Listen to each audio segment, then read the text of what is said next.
2 কোটি রুপি পাবেন মুস্তাফিজ। আইপিএল খেলে এর মধ্যেই দেশে ফিরেছেন মুস্তাফিজুর রহমান। বল হাতে দারুণ পারফর্ম করায় এবার দর্শকও তাকে মনে রাখবে অনেক দিন। সব মিলে এবারের আইপিএলে চেন্নাই সুপার কিংসের হয়ে 9 ইনিংসে 14 উইকেট শিকার করেন।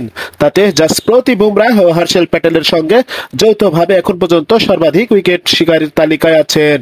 তার চেষ্টাও মন্দ হয়নি। দেশ ফেরার আগে পাঞ্জাবের বিপক্ষে 4 ওভারের স্পেনও কোনো উইকেট না পেলেও এক মেডেনের সঙ্গে মাত্র 22 রান খরচ করেন। এদিকে আইপিএল খেলে দেশে ফেরার পরই তাকে মাঠে নামতে হচ্ছে না। চলমান জিম্বাবুয়ে সিরিজের প্রথম 2টি ম্যাচে মুস্তাফিজুরের খেলার সম্ভাবনা নেই বললেই চলে। হয়তো সিরিজ শেষে ম্যাচগুলোতে দেখা যেতে পারে তাকে। মূলত টিম ম্যানেজমেন্টের চাওয়াতেই বিশ্রাম দেওয়া হয়েছে এই পেসারকে। কারণ সামনে টি-20 বিশ্বকাপ, তার আগে যাতে বড় ধকল না যায় সেই জন্য এমন সিদ্ধান্ত। 15 মে যুক্তরাষ্ট্রের উদ্দেশ্যে দেশ ছাড়তে পারে বাংলাদেশ। হয়তো সেই যাত্রায় মুস্তাফিজকে দেখা যাবে। তার আগে আর 22 গজ ফিসকে না দেখে গেলেও অবাক হওয়ার কিছুই থাকবে না।